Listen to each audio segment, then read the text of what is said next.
నమస్కారం ఫ్రెండ్స్. ఆంధ్రప్రదేశ్లో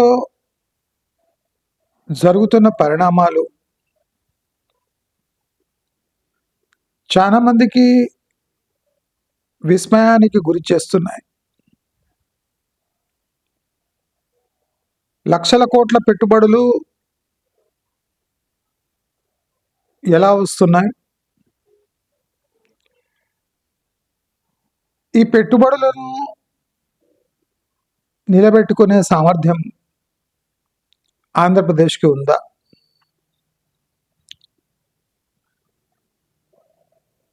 ఆంధ్రప్రదేశ్లో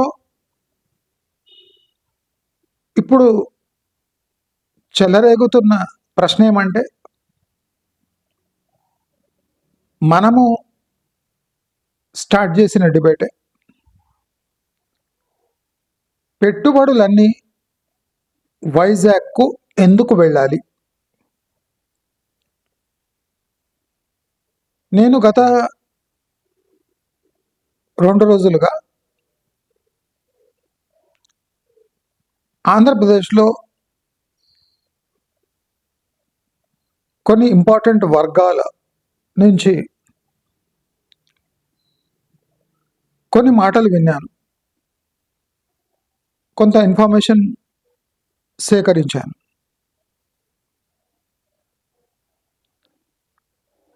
ఈ సేకరించిన సమాచారం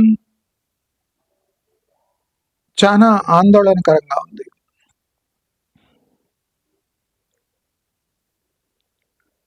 ఈ సమాచారం ప్రకారం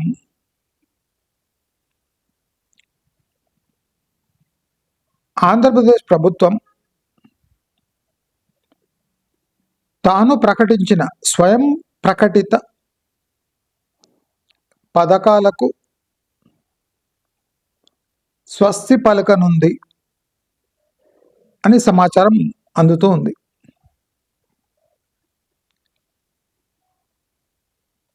మనం గమనిస్తే ప్రజలకు ఇచ్చిన హామీలను నిలబెట్టుకునే పరిస్థితులు ఆంధ్రప్రదేశ్లో లేవు. అప్పుల కుప్పలాగా మారుతున్న ఆంధ్రప్రదేశ్ని ఈ పెట్టుబడుల పేరుతో మభ్యపెట్టడం జరుగుతుంది. లక్షల కోట్ల పెట్టుబడులు, వేల కోట్ల పెట్టుబడులు. అసలు ఈ పెట్టుబడులు ఆంధ్రప్రదేశ్ని ఒక రాష్ట్రంగా నిలబెట్టగలవా? ఇవి ఏ రకమైన పెట్టుబడులు? మనము ఈ టోటల్ పెట్టుబడుల గణాంకాలు చూసి, వీళ్ళ సమిట్లు చూసి, ఇవన్నీ చూస్తుంటే 2 విషయాలు క్లియర్గా మనకు అర్థమవుతున్నాయి. ఆంధ్రప్రదేశ్ ప్రజలు ఇది క్లియర్గా గమనించండి. చంద్రబాబు నాయుడు పరిపాలన, టీడీపీ రావడం ఆంధ్రప్రదేశ్కి కొద్దిగా పొలిటికల్ నీట్నెస్ అండ్ మెచ్యూరిటీ తెస్తుందేమో, కానీ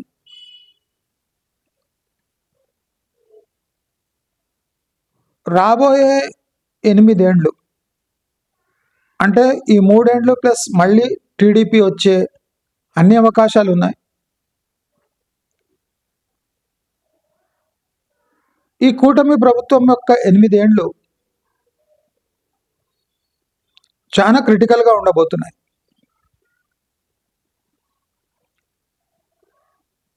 ఎందుకంటే ఈ 8 ఏళ్ళు కేవలం అప్పులను వాడుకోవడంలోనే, కంప్లీట్లీ దానికోసమే అలొకేట్ అయి ఉన్న అప్పులను యూజ్ చేసుకునే క్రమంలోనే ఆంధ్రప్రదేశ్ బిజీగా ఉంటుంది. మానవ వనరుల అభివృద్ధి అనే పదానికి వచ్చే 3 ఏళ్ళు ఒక ఛాలెంజ్గా మిగులుతుంది. మానవ వనరులు లేమి ఆంధ్రప్రదేశ్ని పెట్టుబడులకు దీటుగా సేవలు అందించడంలో ఆంధ్రప్రదేశ్ వెనుకబడి పోతుంది. ఆంధ్రప్రదేశ్కి ఇప్పుడు హైదరాబాదులో ఉన్న పాపులేషన్ చాలా అవసరం. స్కిల్ సెట్స్ కాకుండా ఒక సిటీ లైఫ్ అనుభవించి దాంట్లో ఉండగలిగిన పాపులేషన్ ఇప్పుడు ఆంధ్రప్రదేశ్కి చాలా అవసరం. ఇప్పుడు ప్రాబ్లం ఎక్కడ వస్తుంది? నేను కొంతమందితో మాట్లాడాను. చాలామంది వైజాగ్ దగ్గర సెటిల్ కావడంలో చాలా ఇబ్బందులు వివరించారు. హైదరాబాద్కి పోల్చుకుంటే వైజాగ్ క్లైమేట్ చాలా విచిత్రంగా ఉండటం, కాస్ట్ ఆఫ్ లివింగ్ వైజాగ్ చుట్టుముట్టు ఎక్కువగా ఉండటం, ట్రాన్స్పోర్టేషన్ కూడా ఒక ప్రాబ్లమే. అక్కడ ఇల్లు నిర్మించుకొని అక్కడ సెటిల్ కావటం దాదాపు హైదరాబాదులో కన్నా డిఫికల్ట్ అని చెప్తున్నారు. అంటే when you compare facilities in Hyderabad and when you compare facilities and land prices in Vizag, ఏ పోలిక లేదు అని చాలా మంది చెప్తున్నారు కాదు, ఇది నిజాలే, వాళ్ళు చెప్పారు.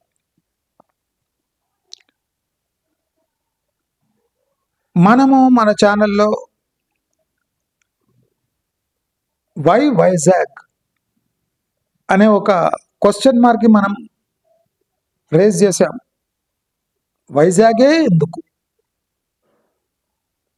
ఈ చిన్న లైన్లో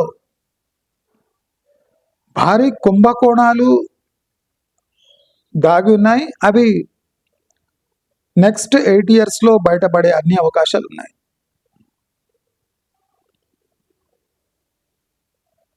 ప్రాబ్లం ఏమంటే ఇప్పుడు వైసీపీ అనే పార్టీ ఈ కుంభకోణాలను బయటపెట్టే స్థాయిలో లేదు. ఇది రూలింగ్ పార్టీకి ఒక అడ్వాంటేజ్. అంటే బయటి మీడియా ఛానళ్ళు, యూట్యూబ్ ఛానళ్ళు దీన్ని బయట పెట్టచ్చు, కానీ వైసీపీ తనంతకు తాను ఈ ప్రాబ్లంని హైలైట్ చేసి పోరాడే స్టేజ్లో లేదు. ఇది క్లియర్. సో ఆంధ్రప్రదేశ్లో జరుగుతున్న పరిణామాలు ఆంధ్రప్రదేశ్ని అప్పుల కుప్పగా మార్చే అవకాశం ఉంది. అదే టైంలో టీడీపీ అనే పార్టీ మన బీఆర్ఎస్ పార్టీ నిధుల సమీకరణ ఎలా చేసి రిచెస్ట్ పార్టీగా అవతారం ఎత్తిందో అలాగే టీడీపీ కూడా అవతారం ఎత్తే అవకాశం ఉంది.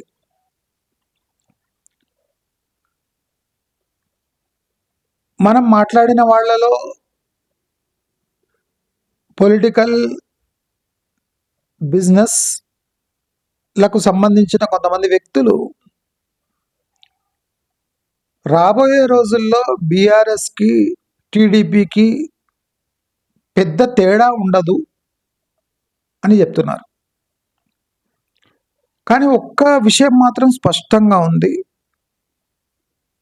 రాబోయే 5 ఏళ్ళు అంటే ఈ 5 ఏళ్ళ తర్వాత రాబోయే 5 ఏళ్ళు కూడా టీడీపీనే ఉంటుంది.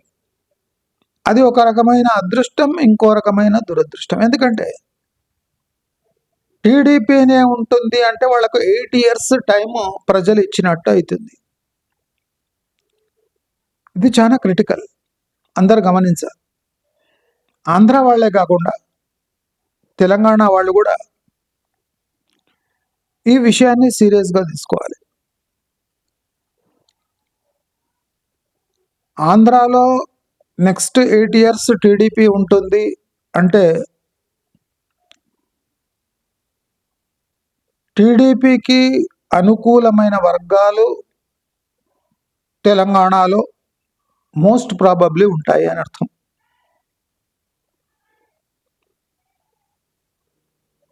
కాంగ్రెస్ పార్టీలో పొలిటికల్ చేంజెస్కి ఇది పెద్ద అడ్డంకిగా మారుతుంది.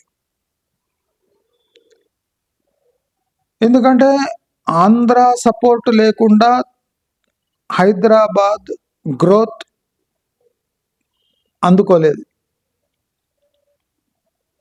మరి హైదరాబాద్ని ప్రాపర్గా వాడుకొని ఆంధ్రప్రదేశ్ నెక్స్ట్ 8 yearsలో గ్రో కావడానికి ట్రై చేస్తుంది. అంటే హైదరాబాద్ అనేది ఒక నిచ్చెన లాంటిది. నేను మీకు క్లియర్గా చెప్తున్నా, తెలంగాణలో ఇప్పుడు పాలించే వాళ్ళు తెలంగాణ వాళ్ళు కాదు, వాదులు కాదు. తెలంగాణ అనేది ఒక రిసోర్స్ మాత్రమే. నేను ఇప్పుడు మాట్లాడేది 98% అక్యురసీతో మాట్లాడుతున్నా. పెట్టుబడులు పెట్టేవాళ్ళు, విశ్లేషించుకునేవాళ్ళు, పొలిటికల్గా వ్యూహాలు రచించేవాళ్ళు నా మాటల్ని దాదాపు సీరియస్గా తీసుకోండి. హైదరాబాద్ ఒక నిచ్చెనలాగా మారింది. హైదరాబాద్ ఒక బ్యాక్ అండ్ ఆఫీస్ లాగా మారింది. మనము రీసెంట్లీ గమనిస్తే ఫ్యూచర్ సిటీలో పెట్టుబడుల సదస్సు, వరల్డ్ కాన్ఫరెన్స్, పెట్టుబడుల కాన్ఫరెన్స్ పెడతా అని చెప్పిన ముఖ్యమంత్రి ఇప్పుడు జంకుతున్నాడు. ఎందుకంటే అక్కడ చూపించడానికి చూడడానికి ఏమీ లేదు. అది చూస్తే ఒక నెగటివ్ వ్యూ వస్తుందేమో అని రేవంత్ రెడ్డి భయం. ఆ భయం నిజమే. మన ఛానల్ మొదటి నుంచి చెప్తుంది, ఫార్మాసిటీ రద్దు అయినప్పటి నుంచి ఫార్మాసిటీ రద్దు కాగానే ఫ్యూచర్ సిటీ అనౌన్స్ చేయడం అనుమానాలకు తావిస్తుంది. ఇలా చేయకుండా కొద్దిగా టైం తీసుకొని ఫార్మాసిటీ రద్దు తర్వాత ఫ్యూచర్ సిటీ ప్లాన్డ్గా అనౌన్స్ చేయడం మంచిదే, కానీ అలా ఫార్మాసిటీ రద్దు, ఫ్యూచర్ సిటీ ఆన్ అనేది రాంగ్ కాన్సెప్ట్. ఇది ఫుల్ ప్రిపేర్డ్ అయి చేసిన ఒక కుట్రగా చూస్తారు, కానీ ఫ్యూచర్ సిటీ అనేది ప్రజలకు ఉపయోగపడే ఒక ప్రాజెక్ట్ కాదు అని మనం మంచి నమ్మకం ప్రజల్లో కలిగించగలిగాం. కనుకనే ఇప్పుడు ఫ్యూచర్ సిటీలో ప్లాట్లు అమ్మడానికి ప్లానింగ్లో, ఔటర్ రింగ్ రోడ్లో ప్లాట్లు అమ్మడానికి, అంటే టోటల్ రియల్ ఎస్టేట్ని మన ఛానల్ అనుమానాస్పద సిచ్యువేషన్కి తీసుకెళ్ళింది. నేను చాలా క్లారిటీతో, కామ్గా, ఫుల్ విజన్తో నేను మీ అందరికీ వార్నింగ్ ఇస్తున్నా. ఫ్యూచర్ సిటీకి 20+ years టైం ఉంది. నేను ఆల్రెడీ చెప్పిన, అంటే కనీసం 10 ఏండ్లు మీ మనీ పెరగడానికి 10 ఏండ్లు మినిమం తీసుకుంటుంది. 10 నుంచి 20 ఏండ్లు అయితే దానికి ఒక స్థాయి రావడానికి. Organic growth, future city will grow organically. ఇది ఒక పెద్ద స్టేట్మెంట్. మళ్ళీ నేను ఆఫ్టర్ థరో అండర్స్టాండింగ్ అండ్ లోపల ఏం జరుగుతుందో అది సమాచారం సేకరించి మాట్లాడుతున్నా. Future city will grow organically అంటే గవర్నమెంట్ సపోర్ట్ ఉన్నా అది ఆర్గానిక్ గ్రోత్గానే ఉంటుంది. మనం ఈ ఫ్యూచర్ సిటీని ప్యారలల్గా అమరావతిని చూద్దాం. అమరావతి ఈజ్ ఏ సాక్రిఫైజల్ ల్యామ్, అంటే బలీకా బక్రా అంటారు. అమరావతిలో స్టార్టింగ్ నుంచి poor planning, political anxiety, short sightedness of Chandrababu Naidu, some foolish decisions, some anxiety disorders, some Jagan phobia, some Modi phobia. అంటే అమరావతి డెవలప్ కావడానికి ఎన్నో ఫోబియాలు ఉన్నాయి, ఎన్నో మిస్టేక్స్ జరిగాయి. ఆ మిస్టేక్స్ ఇప్పుడు కవరప్ చేసే ప్రయత్నం టీడీపీ చేస్తూ ఫెయిల్ అవుతూనే ఉంది. ప్రజలకు ఈ ప్రభుత్వంపై జగన్మోహన్ రెడ్డి కన్నా ఎక్కువ డౌట్స్ వస్తున్నాయి.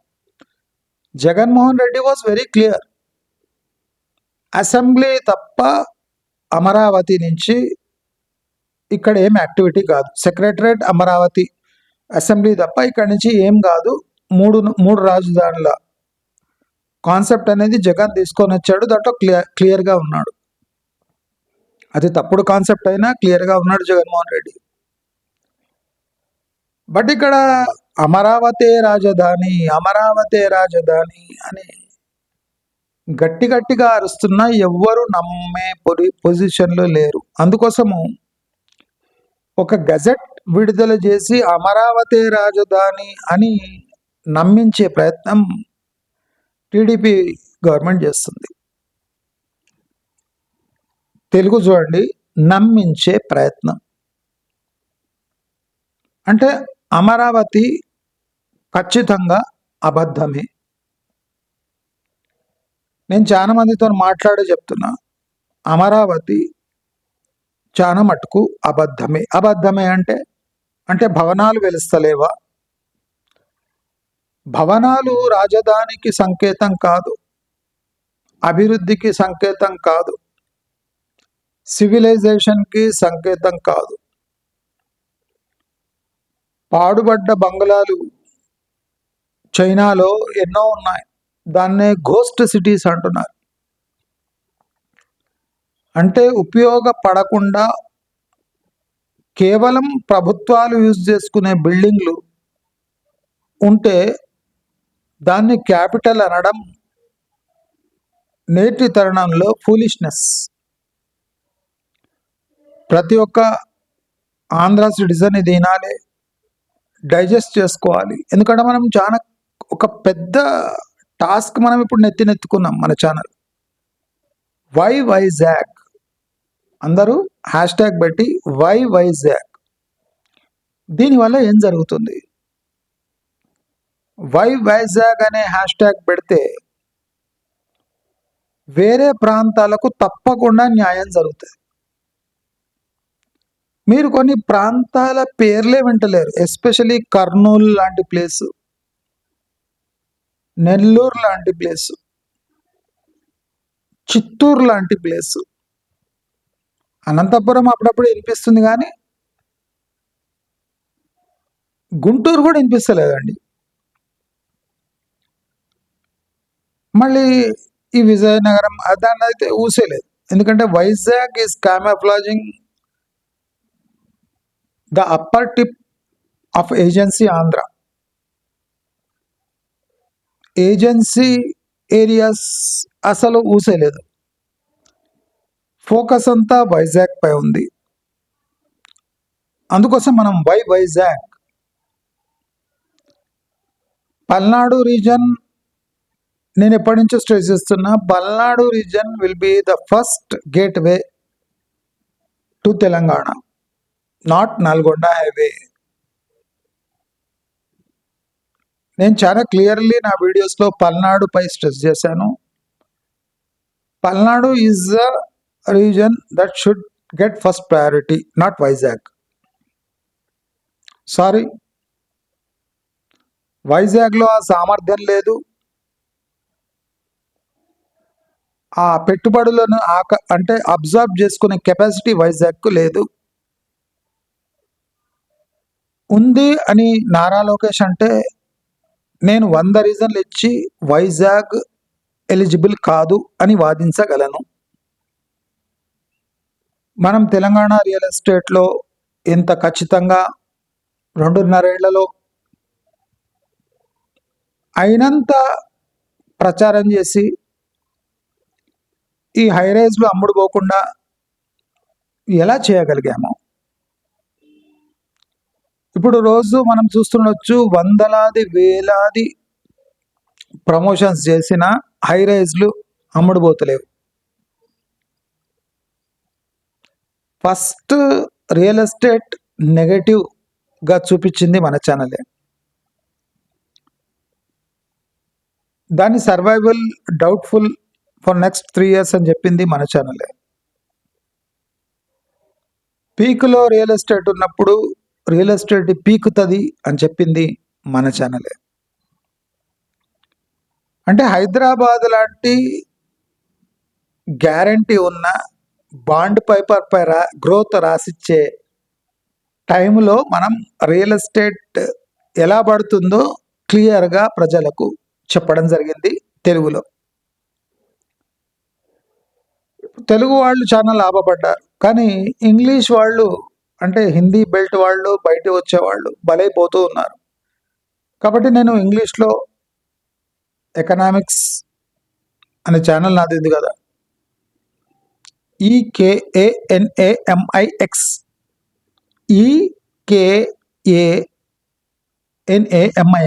ఎకనామిక్స్ ఛానల్లో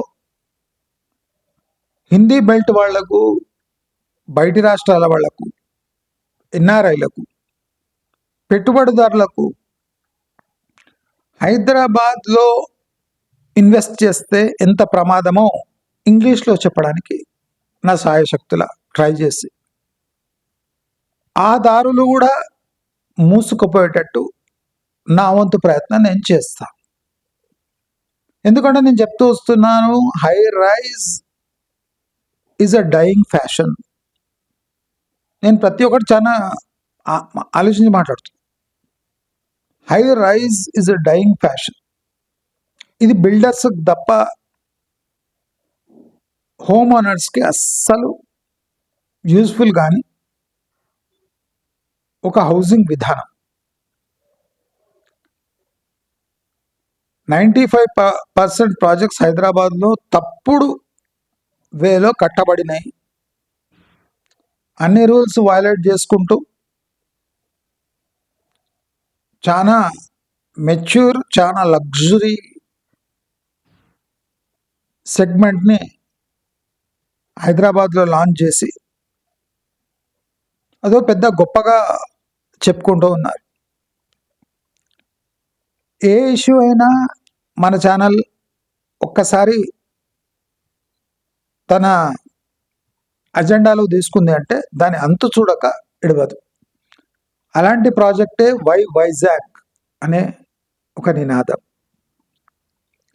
ఈ నినాదం సక్సెస్ కావడం వల్ల ఆంధ్రప్రదేశ్లో ఫోకస్కి నోచుకొని వందలాది టౌన్స్, సిటీస్ అభివృద్ధికి నోచుకునే అవకాశం ఉంది. ప్రభుత్వ వర్గాల్లో కొంతమంది ఏం చెప్తున్నారంటే నిధుల లేమి కారణంగా వైజాగ్ని చూస్ చేసుకోవడం జరుగుతుంది. అంటే ఆంధ్రప్రదేశ్లో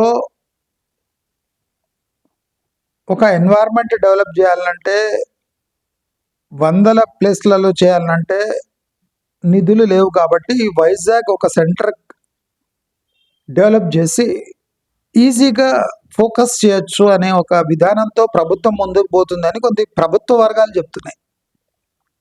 కానీ తప్పుడు వే ఆఫ్ డెవలపింగ్ స్టేట్. మీరు వైజాగ్ పై ఫోకస్ పెడితే వైజాగ్ మీ నెక్స్ట్ 5 years కూడా తినేస్తుంది. అంటే 10 ఏండ్ల వరకు ఆంధ్రప్రదేశ్లో ఏ ఇతర జిల్లాలు, ఏ ఇతర సిటీస్ డెవలప్ కావు. ఈవెన్ గుంటూరు కూడా డెవలప్ కాదు. అమరావతి కూడా డెవలప్ కాదు. అమరావతి రైతులు ఇప్పుడు ఆందోళన చేస్తున్నారు. ఎందుకంటే వాళ్ళ క్వశ్చన్ కూడా వై వైజాగ్. ప్రాక్టికలీ ఇప్పుడు 3 రాజధానుల కాన్సెప్ట్ టీడీపీ ఇంప్లిమెంట్ చేస్తుంది. బాధాకరం.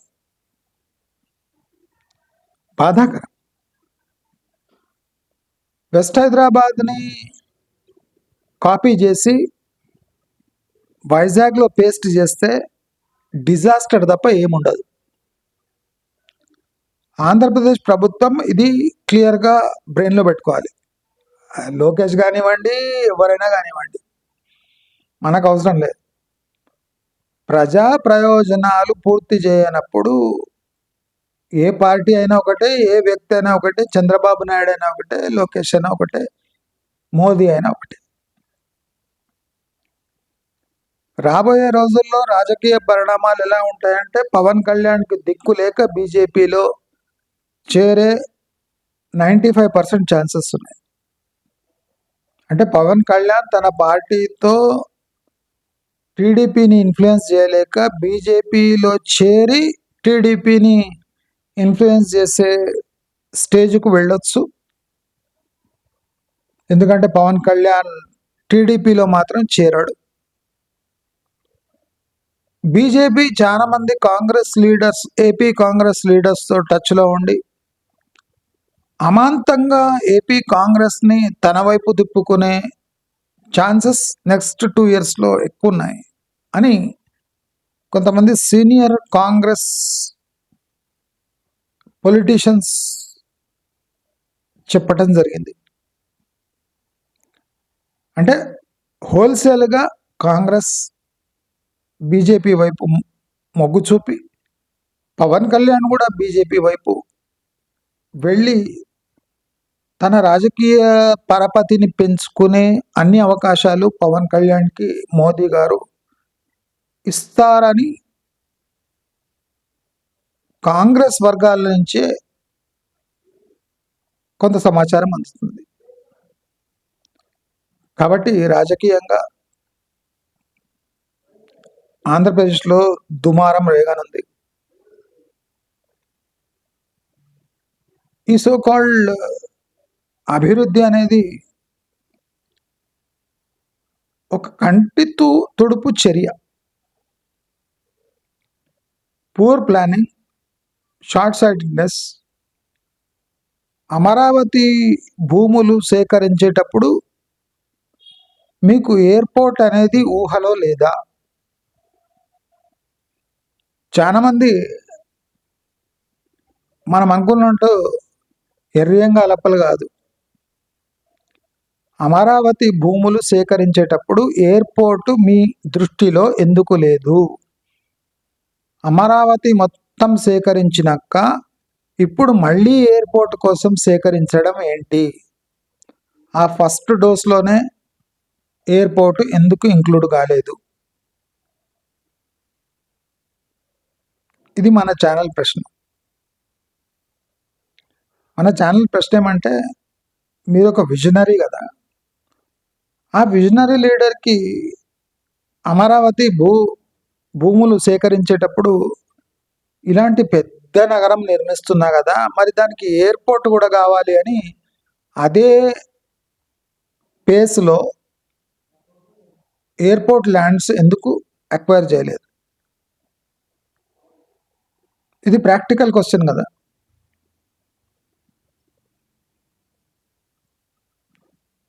ఎయిర్పోర్ట్, అమరావతి కోసం ఎయిర్పోర్ట్ కలలు కనేవాళ్ళు మళ్ళీ వైజాగ్లో డెవలప్మెంట్ ఎందుకు స్టార్ట్ చేశారు?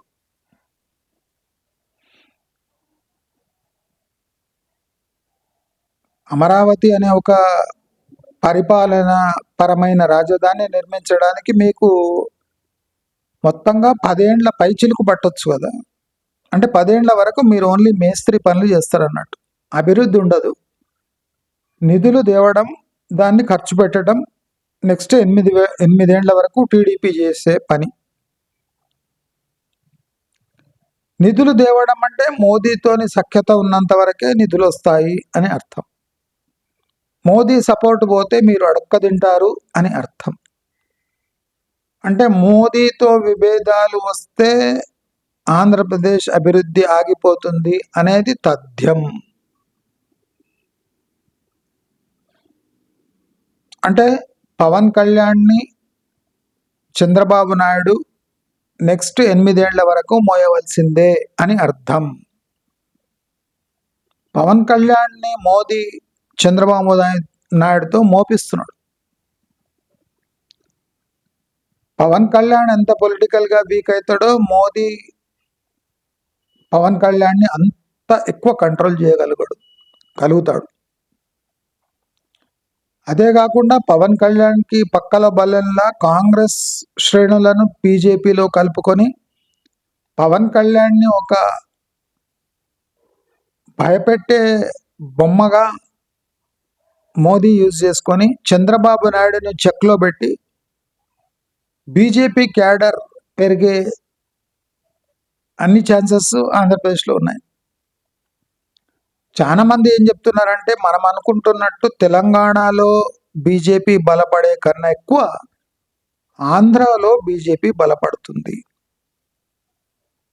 ఇది ఆశ్చర్యకరమైన సంఘటన మీ అందరికీ కావచ్చు కానీ నాకు కాదు. ఆంధ్రప్రదేశ్లో బీజేపీ అనూహ్య రీతిలో పవన్ కళ్యాణ్ని కలుపుకొని కాంగ్రెస్ సీనియర్లను కలుపుకొని ఒక రెండో ఆల్టర్నేటివ్గా వచ్చే 8 ఏళ్లలో ఎదిగే 98% ఛాన్సెస్ ఉన్నాయని చెప్తున్నారు.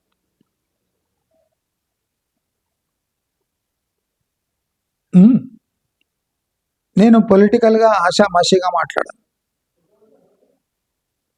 అంటే తెలంగాణలో బీజేపీ బలపడే కన్నా ఎక్కువ ఆంధ్రప్రదేశ్లో బలపడే అవకాశాలు ఉన్నాయి. ఇటు తెలంగాణలో చూస్తే బీజేపీ బీఆర్ఎస్ని కలుపుకోపోవాలి, వేరే గత్యంతరం లేదు. బహిరంగంగా బీఆర్ఎస్ని హక్కున చేర్చుకోవాలి, తప్పదు. మరి ఈ సమీకరణాలలో తెలంగాణ ఆంధ్రప్రదేశ్ కన్నా ఎక్కువ నష్టపోతుంది. హైదరాబాద్ నిచ్చెనలాగా తెలంగాణ ఒక టూల్ లాగా ఉపయోగపడుతుంది ఆంధ్రప్రదేశ్కి. నెక్స్ట్ 3 yearsలో తెలంగాణలో జీరో డెవలప్మెంట్, ఓవర్ పాపులేషన్, పూర్తిగాని కళలు, పూర్తిగాని ప్రాజెక్ట్స్, అంటే అన్నీ అసలు శిలాఫలకం స్టేజ్లోనే ఉండిపోతాయి తెలంగాణలో నెక్స్ట్ 3 years వరకు. వేల కోట్ల ప్రభుత్వ ల్యాండ్స్ చేతులు మారుతాయి. అభివృద్ధి శిలాఫలకాల వైపు ఉండిపోతుంది. రోడ్లన్నీ ఆంధ్ర డెవలప్మెంట్ కోసం వాడుకోబడతాయి.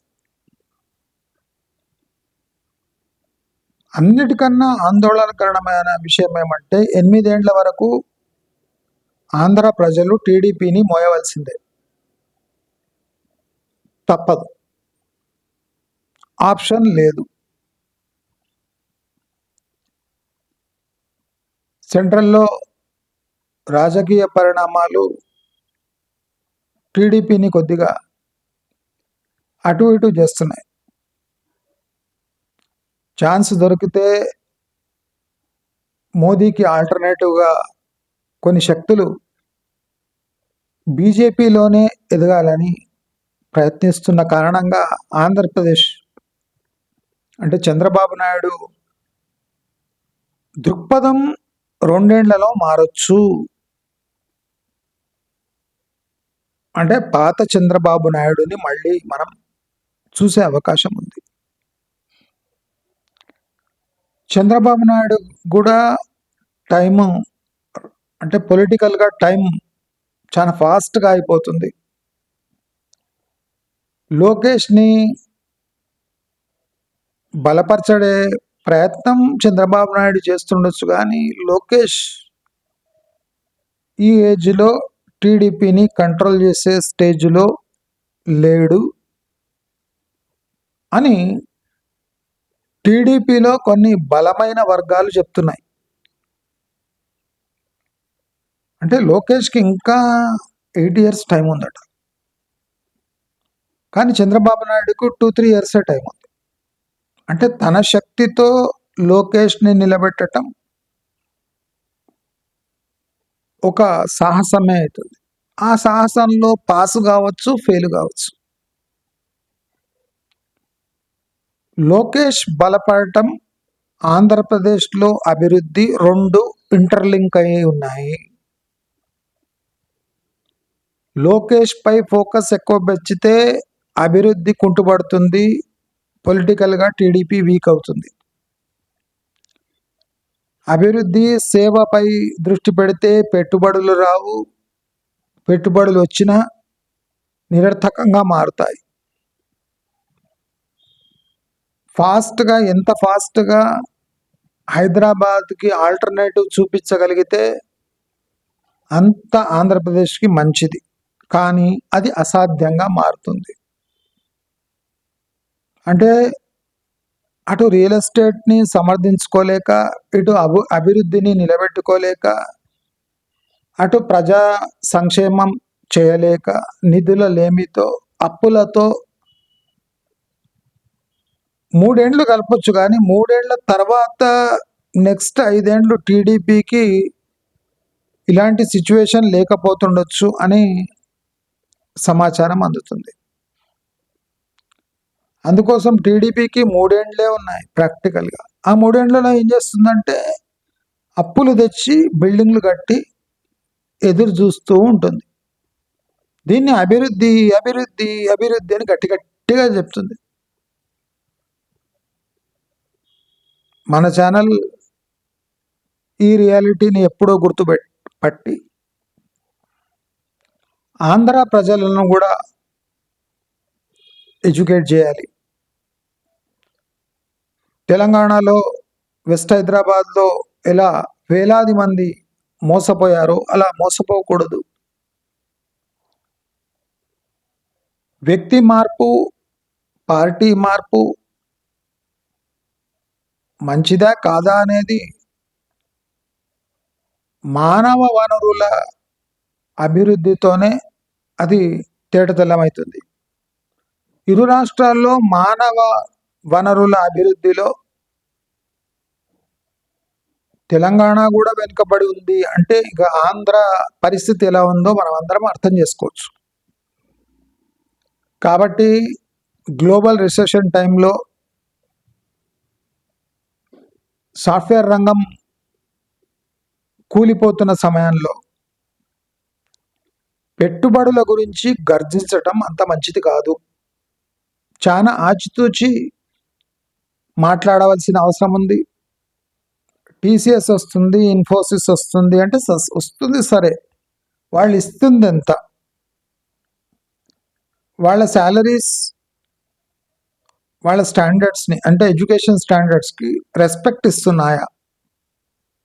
లోకేష్ ఇన్ఫోసిస్ వస్తుంది, అవి వస్తుంది, టీసీఎస్ వస్తుంది, గూగుల్ వస్తుంది అని ఏమో చెప్తుండు, కానీ మనం ఆలోచించవలసిన విషయం అంటే వాళ్ళ చదువుకు అది న్యాయం చేస్తుందా అంటే, లేదా ఉత్తుత్త ఉద్యోగాలు ఇచ్చినట్టు చేస్తుందా?